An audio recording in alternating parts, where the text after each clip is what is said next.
Good morning friends, আজি আকৌ ৰাতি খোৱা ব্লগ বনাব লৈছোঁ। এইটো ৰাতিপুৱা গা চা ধুই আহি ৰেডি হ'ব লৈছোঁ, মানে ক্ৰীম চিম সানি চুলি দি বান্ধি হ'ব লৈছোঁ।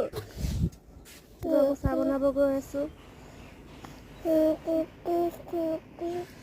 চাহ মিঠাই চাহ খাই আছোঁ। সেইটো গৰম পালে এই চাহ নাই খোৱা, ডিম পেপাৰ খাই আছে। আকৌ ভাত বাঢ়িব লৈছোঁ।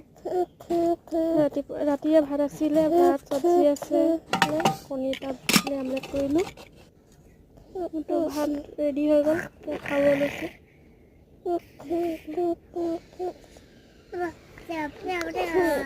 এই খাই কিনে জ্বলা পাইছে, আকৌ পাছত ইয়াক আকৌ দাইল বনাই কিনে ভাত খোৱালোঁ।